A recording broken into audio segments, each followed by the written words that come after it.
Hello everyone, welcome to a new episode of Nate's MMA Corner. I'm Nate, and if you watch my show, you're my corner. And don't forget to like and subscribe. I am here at the famed Blackhouse MMA gym in Los Angeles, California. A lot of big stars have come from this gym. Anderson Silva, Rafael dos Anjos, Kevin Casey, Fabricio Verdum, Alexander Volkov, Blake Troop, and now rising superstar Blake Troop in the 205 division in mixed martial arts. And we got Vinicia Zani over here, Bellator superstar right over there. So to kick things off, what do you like? What do you like about Blackhouse? You know, I mean, there's a ton of things at Blackhouse. The biggest thing that we have an advantage of here, we have incredible world-class coaches and training partners. You know, so we're in here sharpening our tools with the best. You know, today's Friday, we just had sparring, you know, so we're getting good rounds and with good guys that are competitive in this sport. Not that there's anything wrong with training people that don't compete in the sport too, but if you want to be competing at the top level by being in a room full of killers, and I'm talking like guys signed to UFC, legends, and stuff like that, that's how you can make exponential growth. That's how I've made exponential growth. That's why I'm on a 4-5 win streak. Not the every factor of it, but absolutely plays a huge part in who's coming to Blackhouse. And so to answer his question of what's the advantages, great coaching, great training partners, great competitive training, and a competitive atmosphere where there's always guys in here that are taking fights, have fights coming up. I just fought, you know, we had 4 guys on that card. Having LFA 45 is what he's LFA 45 2 weeks ago, excuse me.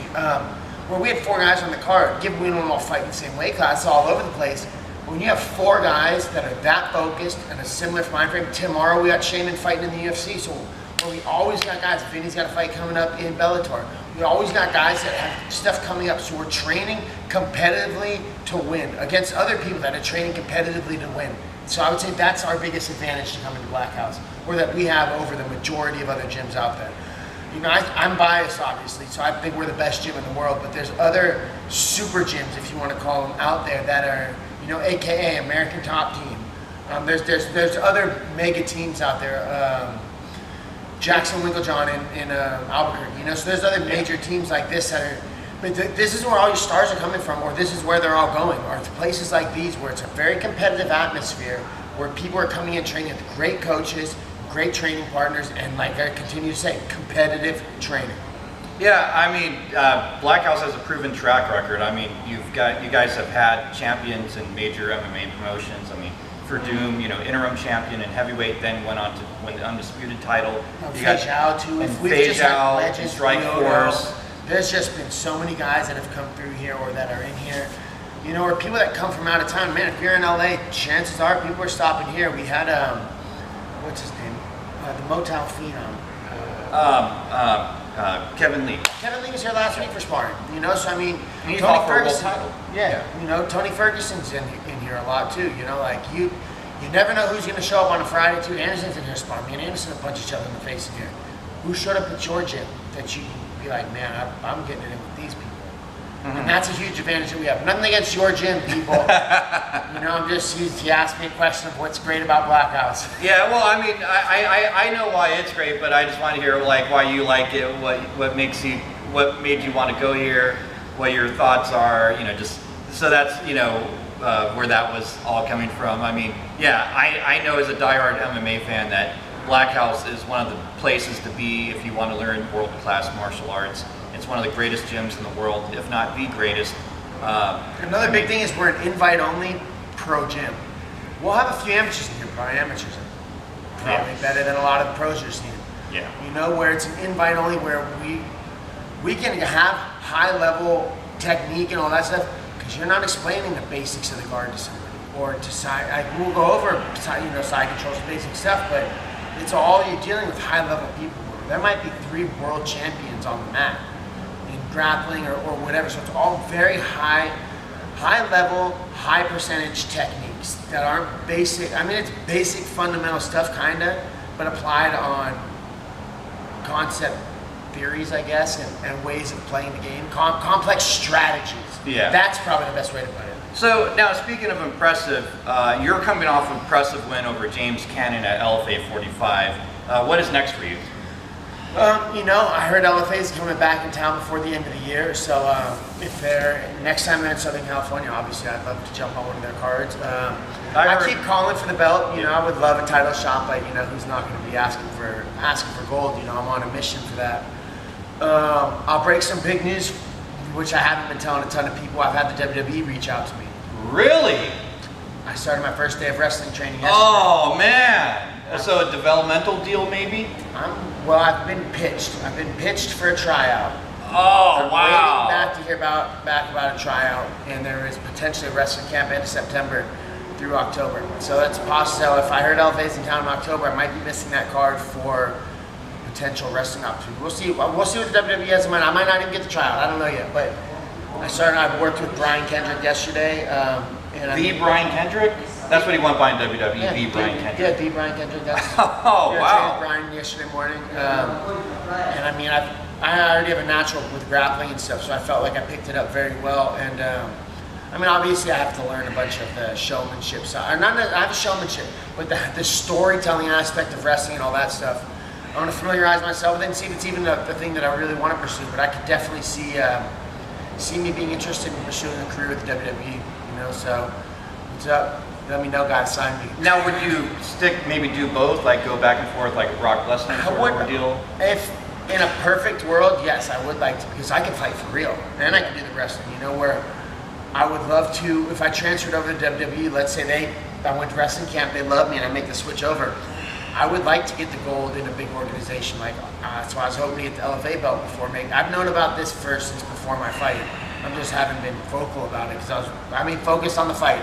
Then now I'm able to focus on the next stuff. So we'll see what they say. Obviously, another big thing would be fighting in the UFC or Bellator. Yeah. Which I could see happening once I've had a WWE career for a certain amount of time. You know. Oh yeah. But I'm taking the opportunities. I'm trying to prepare for it as best I can. That's why I'm training with Brian and familiarize myself with wrestling and see where things go. You know.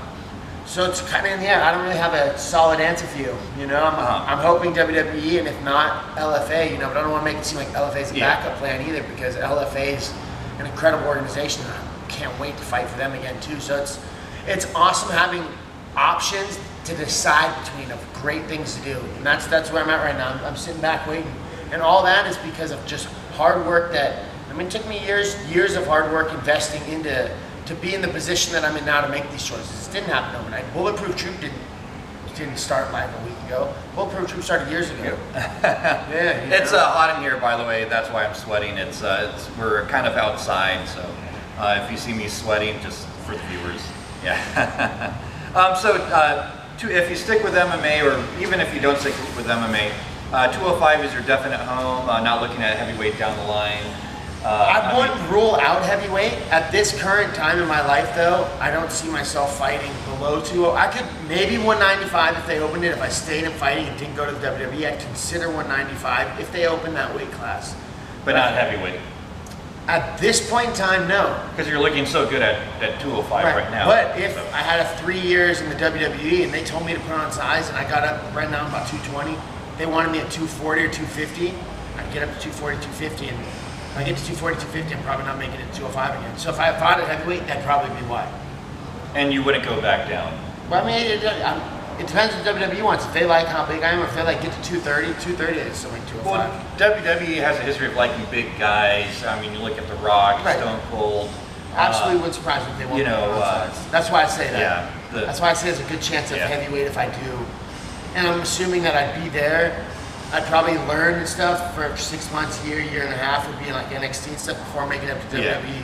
And then be another 18 months set up the popularity there to make a transition over to the UFC or whatever to make it a worthwhile thing. So that's why I say a few years down the line, probably, if I'm, we'll see. We'll see. Yeah, Roman Reigns is like their hit guy right now in WWE, and he's a pretty big guy. He's definitely not a small guy, so. And I'd imagine he might weigh a little more than me, but I bet we're very similar in size, So they might tell me to put on size, they might not. I bet they'll probably tell me to put on 10 to 20 pounds. Yeah. I'm like 220, that's why I say 230, 240, 250-ish. You know, but right now I'm also at 205. I fight at 205. I intentionally don't have. I can put on more muscle if I wanted to. I like the amount of power and size and strength ratio that I'm at. So that's why I kind of stay here. I could, if I wanted to get bigger, man.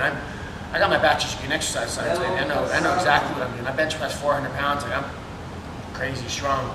You know, and it's all about progressive. Like I can get big as I want. It's just athletic performance is my current focus. And we'll see if that's changing, because WWE I'm not worried about as much of that. You know, it's more the way that I look. No, go ahead. No, go ahead. So now, I got to going back to your teammate Shaman Rise. He's fighting Matt Sells at the 145-pound division at UFC 227 this Saturday on the prelims. How do you see this fight going down? I see Shaman knocking him out, man. Shaman's a tough guy. You know, he's known for his Muay Thai, but bro, he can wrestle. He's got great wrestling defense. You know, obviously, again, you're getting a biased opinion, but I see Shaman knocking him out. Well, Shaman did fight for a world title in WSOF, and so he has that experience fighting in the main big shows. big shows. I mean, World Series fights one of the biggest MMA promotions. Snell's just had now it's fight. PFL, Right, and the guy he's fighting only had one fight in Contender Series. His first fight in the actual UFC. He's fighting at Staples on a pay-per-view, main card. No, it's a prelims, but still, it's still a big card. Still a big card. You know, but so I could absolutely see him having some. I mean, I don't know what that guy's where he's fought before either. So. Well, Matt Sells, he's trained at Alliance, and he has a 7-1 record. Well, I mean, where his 7 fights with him? If he's ever been at a big production show, because even Dana White Contender Series, there's some drunk, but how many people were in that room? You know, there's a lot of people watching, but you know, when I fought at the Lost Stadium for like thousands of people, I was like, oh shit. Then I fought in the RFA, and I thought I had gotten that whole shit moment out. Nah, when there's probably less people, but the production value of the show, where it's definitely very, it's a lot of stimulation, and it can be like, whoa, an overwhelming amount of stimulation and stuff going on. And I know it because I felt it when I fought Khalil. I wasn't scared of Khalil when I fought Khalil, but I could see the hesitation in me, and I know that that's what it had to do with. Yeah. And that's something with James that I fucking knew he was going through, and I took advantage of. That's one of the reasons why I'm like, James, I made him look really bad. He could perform probably better than that, but I knew what he was going through, so I took advantage of it. So I come out hot on everybody, but I particularly came out hot on him and was just on his ass, never giving him a chance to get comfortable. Because I know the feeling. That's why I say, I don't know if this guy's ever fought in a show of this magnitude. Yeah. And if he hasn't, I could see him being in a similar position where he's of the overwhelming stimulation of the event. People, shows, lights, big screens everywhere. Like, you know, I don't know if the guy's fought on this. Well, Matt Sells has fought in World Series of Fighting before. So he has fought in some big promotions. But, looking at both their records and who they fought, it looks like Shaman's fought the tougher competition. But that's not to say Matt Sells. There's not going to be any easy fights in the UFC. No, I mean, this is not any real fights. You know, if you're like coming from WWE and your name's CM Punk, you might get an easy fight. But there's no easy fights. I mean, but there's not going to be any easy fights for. It's a tough fight with Shaman and the other guy. I'm not saying Shaman's going to run through this guy.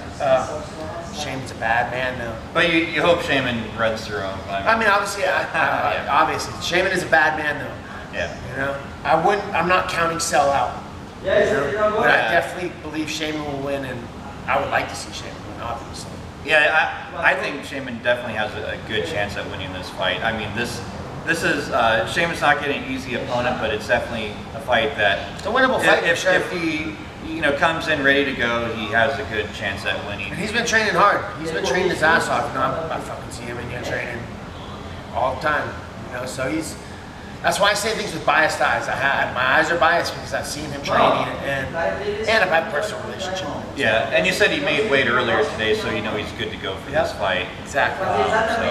It should be an exciting fight. I'll be there watching it, and you're going to be there too. So you're going to be down there. My boy hit me up. He's got floor seats. So I'll be down there rocking the grenade chain, feeling like a boss, baby. VIP. Okay, well that wraps up this interview. Any shout outs? Yeah, check your boy out. Instagram at Bulletproof Troop. My Twitter's BigTroop22. My Facebook athlete page is Facebook.com/BigTroop22. Shout out to my sponsors, Egg Weights, Juice Up, Insight Graphics.